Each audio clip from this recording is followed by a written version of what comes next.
Hi everyone, this is Coffee of a Core. I am Claire, as you're probably already familiar with, and today we have our first ever guest speaker on Coffee of a Core. Do you want to just briefly introduce yourself?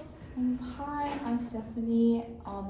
I really like history and psychology. I think they're really important and interesting topics to learn about. And today I'm going to talk about history of gender politics and modern feminism. As per tradition, we have our drinks. They're quite simple today, they're just two mochas, so we'll be sipping through this as Stephanie teaches us about gender politics and feminism. Okay. Firstly, I want to talk about the history of gender politics, but before I go into all of that, I want to briefly talk about women's rights. So why do we need women's rights when these are simply human rights? Why do we need human rights treaties about women's rights when we already have general human rights instruments? This is because almost everywhere in the world, women are denied their human rights just because of their sex or gender, and women's rights should not be seen as special rights, rather human rights enshrined in international human rights treaties and other documents, and include such rights such as freedom from discrimination, right to life, freedom from torture, right to privacy, access to health, right to decent living conditions, and many others. So two main topics I will cover under history of gender politics today. First on introduction to feminism, and secondly on liberal feminism. Great, okay, that sounds very exciting. I think those are very relevant topics to our current status quo as well. On introduction to feminism, a couple of things here. First, what is feminism, the emergence of it, and the different waves of feminism. So feminism is driven by promoting equality and emancipation for women. So emancipation, in case you don't know, is the act of setting someone free from the control, power, or authority of another person or system. So feminists argue that society and politics as they currently stand oppress and discriminate against women whilst favoring men. They challenge this oppression and seek to create a society free of it, where gender doesn't determine an individual's opportunities, rights, or position in society. So the concept of feminism reflects a history of different struggles, and the term has been interpreted in fuller and more complex ways as understanding of it has developed. In general, feminism can be seen as a movement to put an end to sexism, sexist exploitation, and oppression, and to achieve full gender equality in law and in practice. I think that was a very good summary of what feminism is. I think that was, it's also interesting because I think a lot of the time what feminism actually is and what it actually stands for tends to be a bit misinterpreted, especially by, a lot of people on the extreme ends of misogyny and manosphere, those kinds of audiences. I think they tend to misinterpret a lot what feminism actually is for, and it's a bit sad to see as a woman. I heavily agree on that. I think feminism does tend to lose its meaning, especially over time, but I think in fact it's just women getting the equal rights as men, and there's just no inequality between the two genders. Secondly, on the emergence of feminism. So feminism began to become prominent in the Enlightenment period in the 18th century, where some liberals began advocating for women's rights, arguing that oppression and inequality of women in society was an affront to liberty and equality. So I think a milestone in this was 19th of September 1893, where the Governor of New Zealand signed the Electoral Act into law, which made New Zealand the first country to grant women voting rights.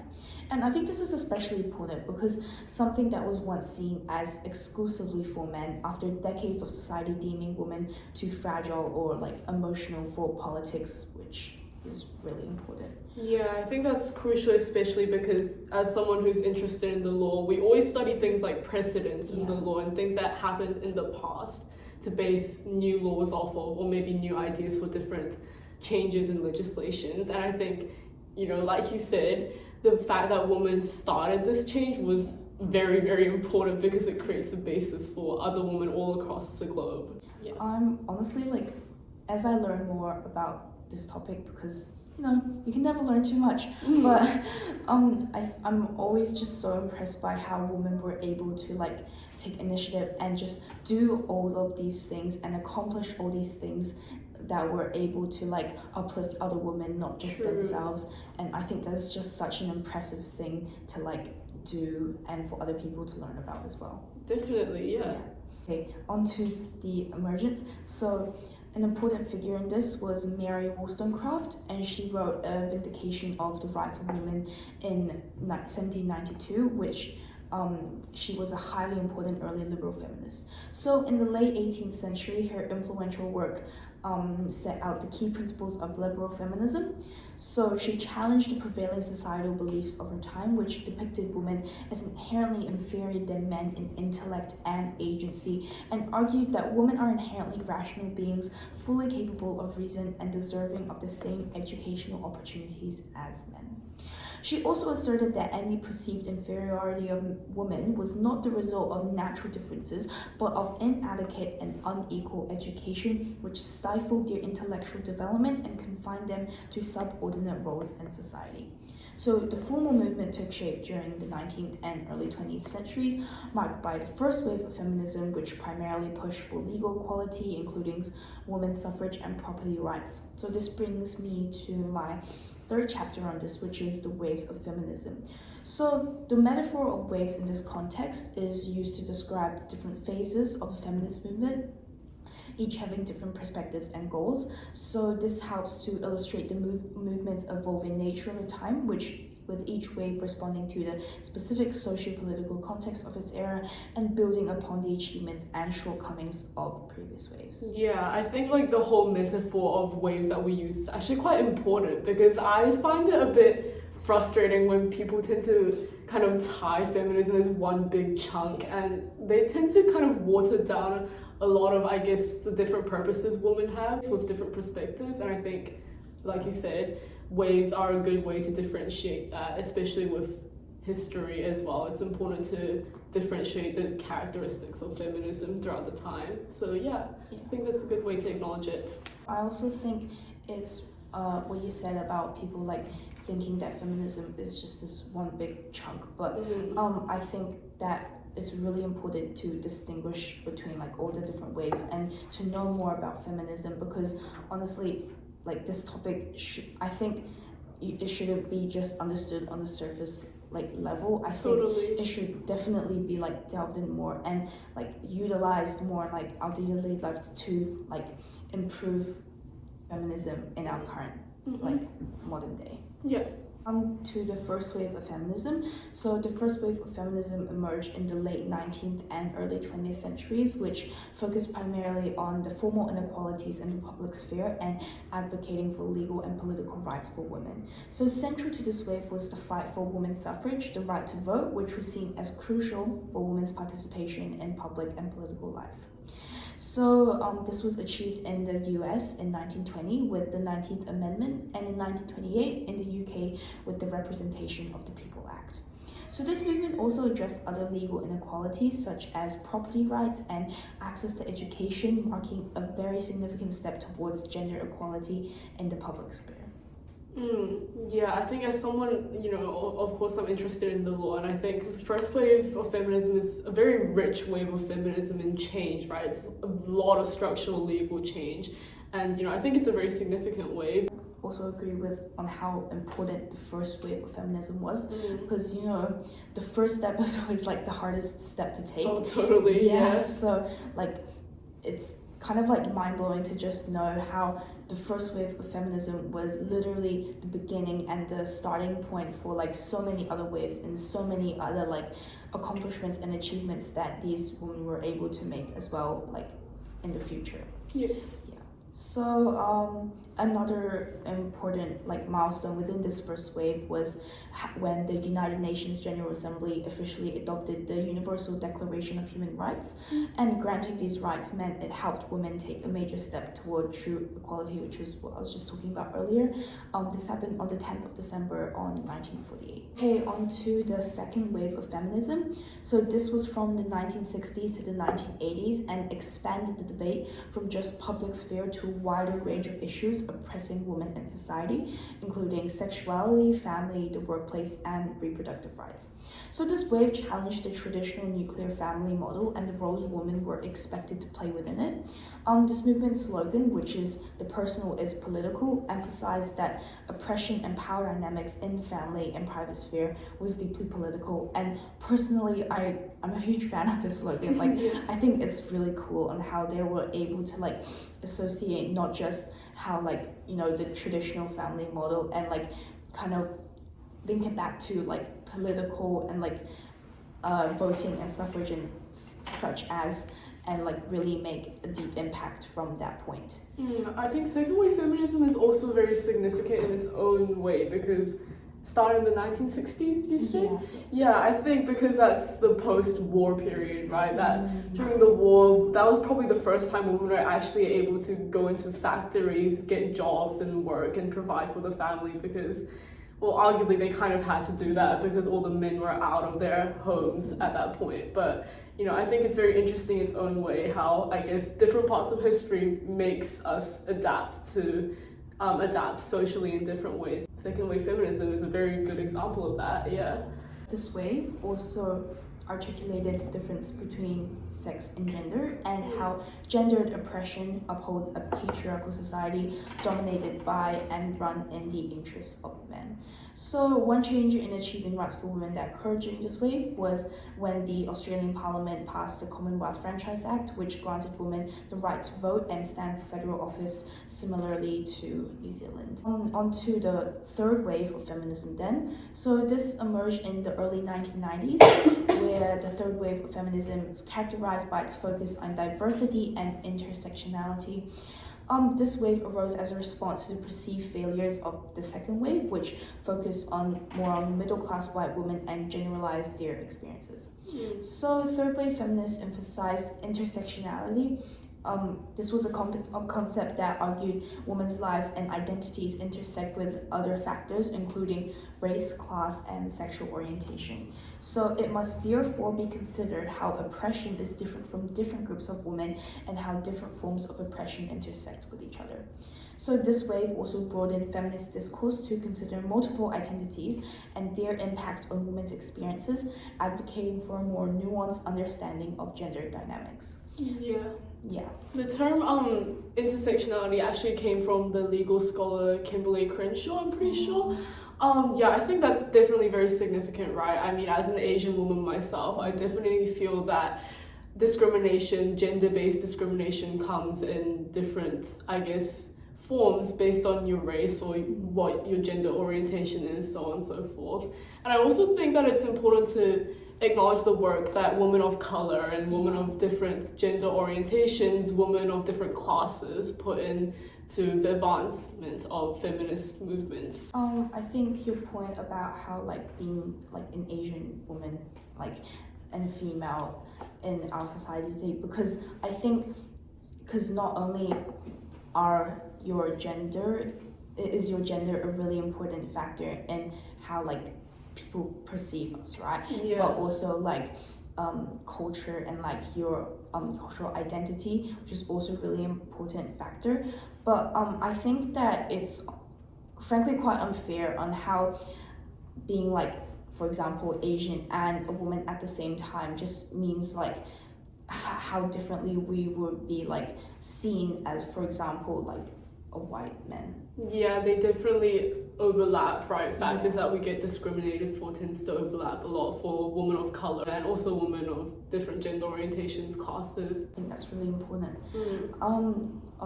On to arguably the last wave of feminism, which is the fourth wave.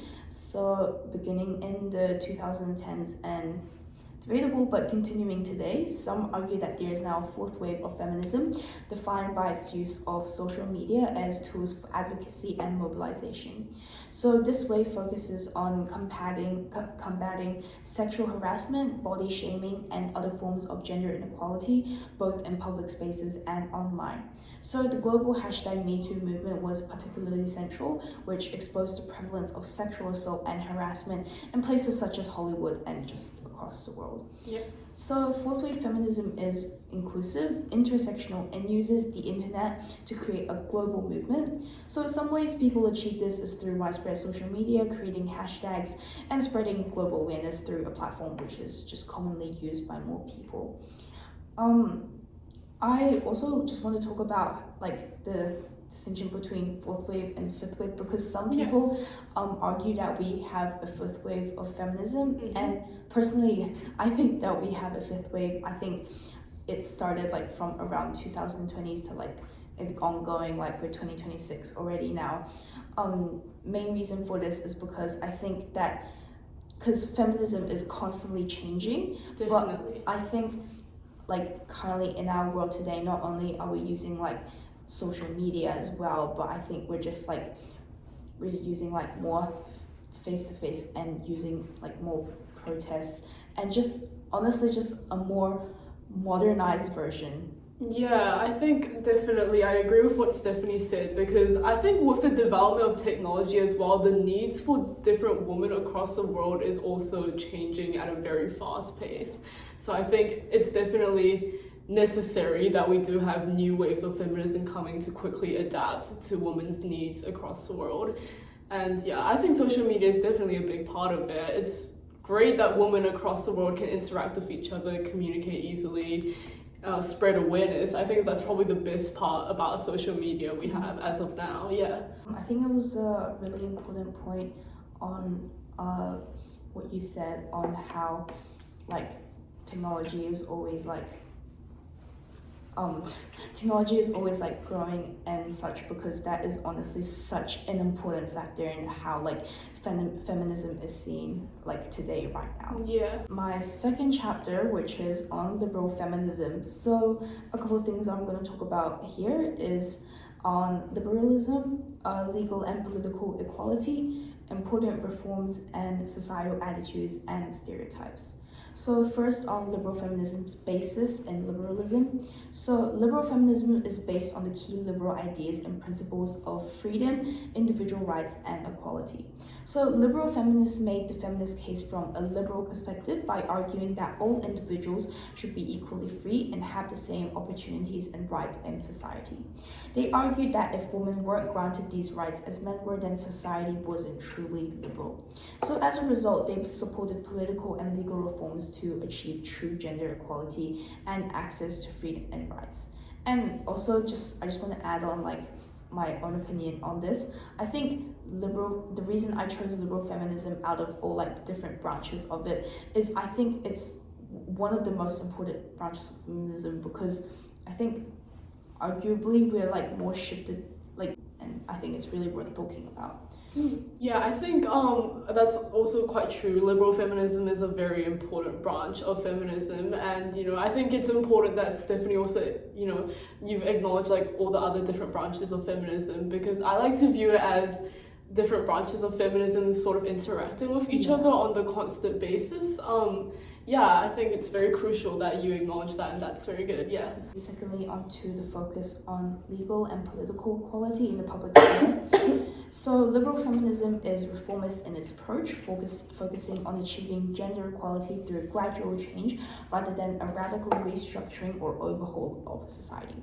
This is because it focuses on securing legal and political equality for women in the public sphere, which is society and the economy, by advocating for equal rights and opportunities that men already have, so that women can participate equally in the economy, politics, and educational environments.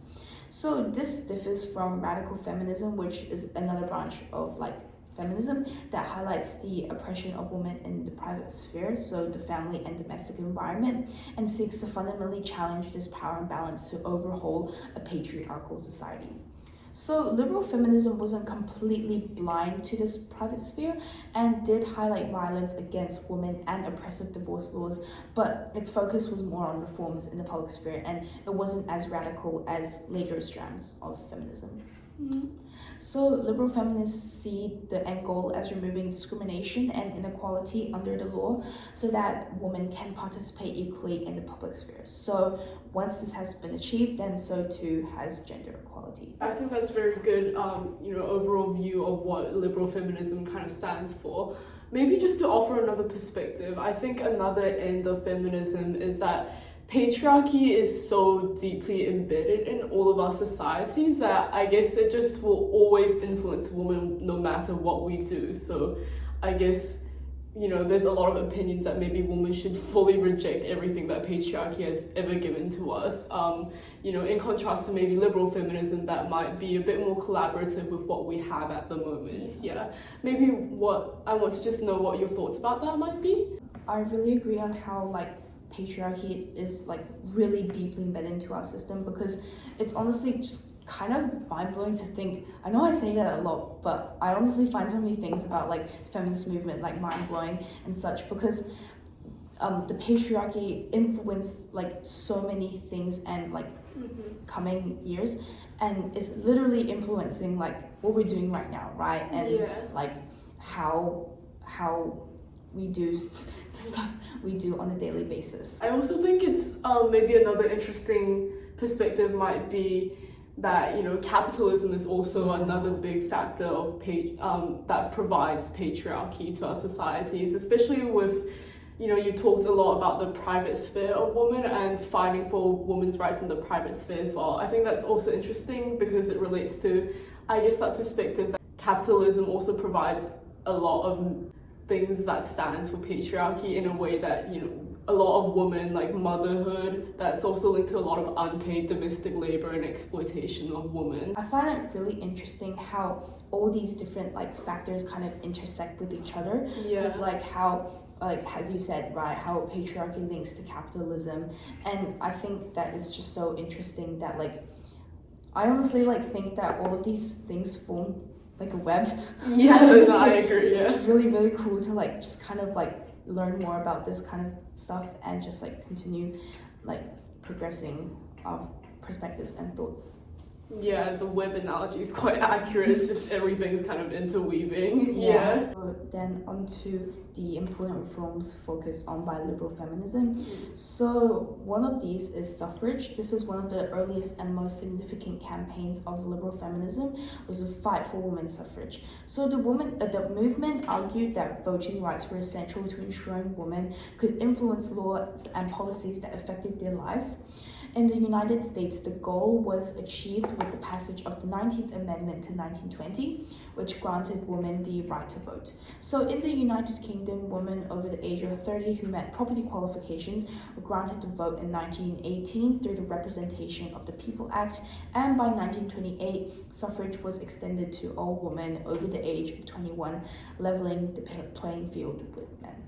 So another important reform from this run was education. So liberal feminists have consistently championed equal educational opportunities for women, seeing it as essential for enabling women to participate fully in economic and political life. So they push for women's access to all educational institutions and fields of study, breaking barriers in higher education and professional training previously reserved for men. I also think this is really important because, as we all know, how previously women were kind of forced into this traditional domestic life where kind of the man goes out to work and the woman stays at home, and how they were just kind of able to break out of this norm and expand and just able to give a voice for those women who were I want to go and study, for example, medicine, or I want to go and study law. I don't want to stay in this domestic traditional life, and really just give a voice for those women and able to give them the opportunity to finally do this thing that they were always wanted to do. Yeah, I think that's a very good point to raise, especially because education is, in a lot of cases, it tends to be something that can be the last opportunity someone has, right? Especially when you're born into lower socioeconomic classes. Maybe education is the one chance you probably have to break the cycle that you're living under, especially under structures like capitalism, right? I think the access to education that women gained is very important. That's definitely a big aspect of liberal feminism we should acknowledge. I think especially because education is such a privilege, right? Yes. For example, I'll also expand on this later, but in places such as Afghanistan and Tajikistan, not only women but like also like all genders, people are just unable to access education, and I think it's like such an important point to be raised. Education is also very important in the sense that it allows us to speak up and advocate for what we want, because there's a lot of sayings like people who burn the books are always the bad guys, right? I think that's definitely quite relevant to this as well, because the moment when women were able to gain access to education was kind of when we started developing a better sense of our rights and a fundamental idea of what we should be entitled to. I think that's especially important. Now on to another important reform, which is equal pay. So economic equality is another important focus of liberal feminism, which has supported legislation to ensure equal pay for equal work, aiming to eliminate the wage gap between men and women. So the push for such laws began to have success in the mid-20th century, culminating in acts like the Equal Pay Act of 1963 in the United States, which aimed to abolish wage disparity based on sex. So another important reform was abortion and reproductive rights. So liberal feminism supports reproductive rights, viewing control over one's body as a fundamental right. So the landmark US Supreme Court, for example, decision in 1973 was a significant victory, legalizing abortion nationwide. But finally, on one of the other important reforms is political representation. So liberal feminists advocate for increased representation of women in political offices at all levels. They support measures like gender quotas and campaigns designed to encourage and support women candidates, with the goal of achieving more balanced representation that can influence public policy in favor of gender equality. Very crucial point about liberal feminism as well, because I guess feminism just in general as well, I think it doesn't really make sense that a lot of the time it's men making decisions for things that often relates to women's autonomy, like namely abortion in the United States. People in office are predominantly men and they're all making decisions for a woman's body. I just don't really think that makes sense to me. That's also a topic I really agree on. Because I find it, quite frankly, like absurd if people who are not like the women themselves are making decisions for them. And I think this is another reason why it's so important to be educated on topics such as this, so women can like have a say for themselves and like make a change. Now on to the final chapter of liberal feminism and history of gender politics: societal attitudes and stereotypes. So liberal feminism, particularly in the second half of the 20th century, also argued that gender stereotypes and societal attitudes limited women's opportunities and freedom in society, reinforcing gender inequality and discrimination. So they highlighted stereotypes and gender norms in the media and society, which portrayed women as less capable as men and as more suited to caregiving and domestic roles.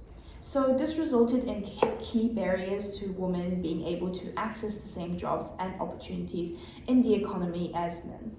So liberal feminism sought to challenge this and increase the participation and visibility of women in leadership roles and professions, including politics, business, and the fields of STEM, science, and technology. Yeah, perfect. I think that was a very good overview of liberal feminism, and I just want to thank you for that. And also, I guess just like a final way to maybe get our conversation rolling, I think there's like a lot of critiques as well against liberal feminism, such as, the main factor of it is that it's predominantly catered to white middle class women, which I think is the biggest issue with liberal feminism.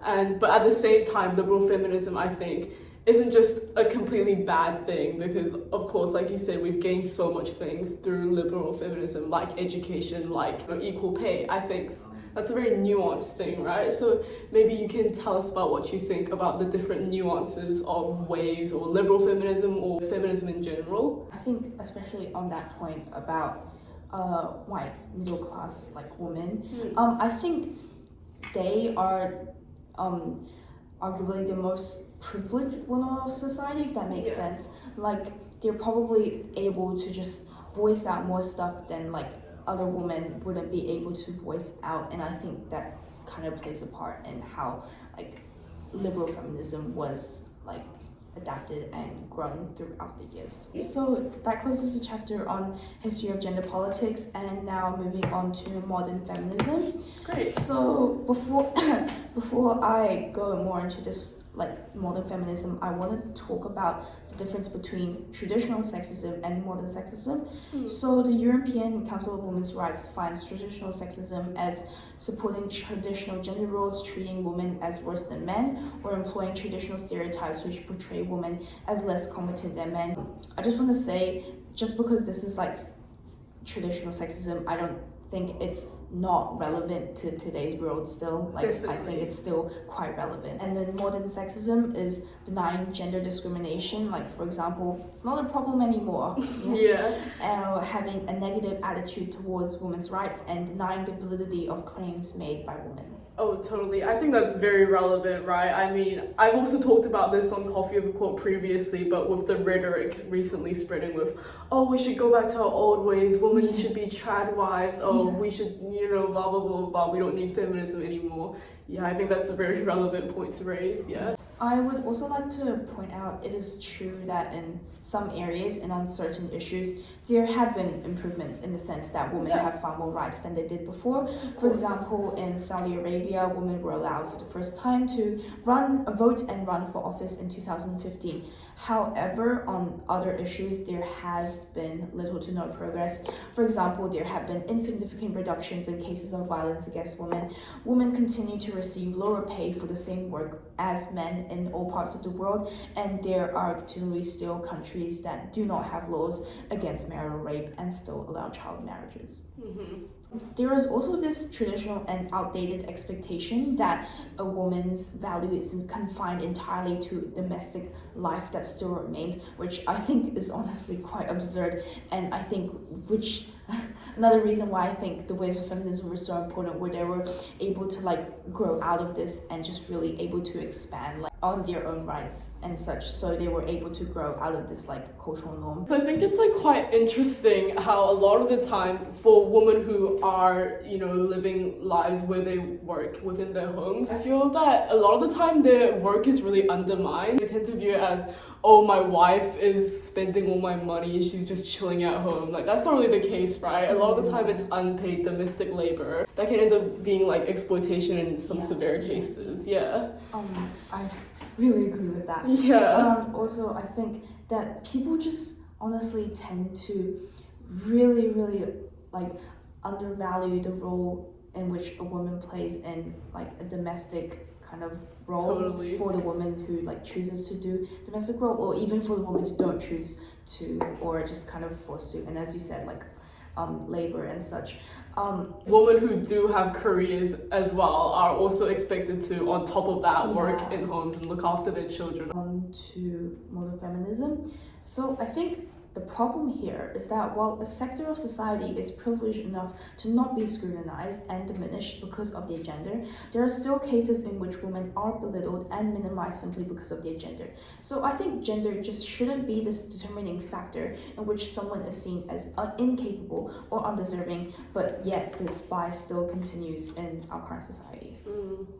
So the reason why it is so important to not only be educated on feminism, but to be an advocate for it is because if we continue ignoring the inequality of the situation, and if women are continually depicted as inferior to men, it can create like the intersectionality I said before, but this can also branch out into so many severe issues. For example, acts of justified or rationalized sexual assault, restrictions on reproductive rights, domestic abuse, and even femicide, which is when women face targeted killings, and women do face a comparatively higher number of homicides than men. The UNODC Global Studies on Homicide reports that approximately 60% of all female homicide victims globally are killed by an intimate partner or family member, compared to roughly 11% of male victims. And just to be clear here, I'm not like undermining males right here. I'm just saying like women just have this like issue so much more because they just have like these higher homicide rates and such. Yeah, misogyny definitely plays a big role in that. These violent acts are often driven by beliefs about male control over women. So this can stem from power imbalances and entitlement, where some men falsely believe they have the right to control women. So on the other hand, economically and socially, inequality between men and women can mean unfair wage gaps, which I've discussed earlier in the history on how this has been affected to liberal feminism, and also where men can achieve higher salaries than women even for the same work. So it also leads to more unpaid labor and fewer chances in politics and business, where women are still poorly represented even at the top level. So this lack of opportunity is not just in offices and government, but women also just get fewer chances in areas such as music, sports, and just the general workforce. So finally, in regard to health, women can even face restricted healthcare. So a few examples include Afghanistan under Taliban rule, which requires a male guardian for medical visits and has caused a systematic loss of specialized training pathways for female medical professionals. So in Yemen, scarce health, nutrition, and medical resources are prioritized for men rather than women and girls, which is just like, honestly, just mind-blowing to kind of learn about, because and especially in places like Yemen, you already have really limited resources for healthcare, and yet men are still prioritized over women, and it's not like an equal distribution. Horrible to hear about. You would expect them to be fundamental human rights regardless of your gender, but the reality is that these kinds of rights are gendered very heavily. Additionally, in rural areas of countries like Pakistan and parts of Central Asia, such as Tajikistan, patriarchal cultural norms such as male gatekeeping, which is where males make all the decisions in households and kind of females are just excluded from all the decisions and things that are done in their households, which prevent women from making autonomous decisions regarding their own healthcare and reproductive treatment. Furthermore, women generally face stricter beauty standards and more victim blaming, where women are just often unfairly judged for their appearance or held responsible for the actions of their abusers, rather than receiving the support and justice in which they deserve. That's a very fair point to make, especially because, you know, a lot of the time when women try to speak up about the things that they faced, it's instead of people trying to, you know, maybe ask about it or holding people accountable, it's more that women face a lot of scrutiny for maybe accusing someone. You know, that's really the reality a lot of the time, especially for crimes like sexual assault. I think that's a really important point to raise, because I think comparatively, if the same were to happen to a man, the response would be so much more different. Oh, definitely. Like, so much more different. And I think we've also seen a lot of real life examples of that, right? I mean, off the top of my head, just like the acting industry. Like, therefore, I think it is crucial not to see feminist goals as a surface level struggle for women, but rather as something truly worth advocating for and working towards. That's all the content from me today. Okay, we'll all say thank you to Stephanie for being our guest speaker. I think she did a very good job with giving us a great summary of gender politics, which is definitely something that we all need to learn about. If you have any last comments? Learn some feminism. Preach. Yeah, so that was a very fun conversation to have about feminism, and we hope that our world becomes much more feminist, specifically intersectional feminist. And hopefully we are in a world where we've progressed a lot more sometime soon. Thank you, everyone. Thank you. Coffee of the Core out. Bye-bye.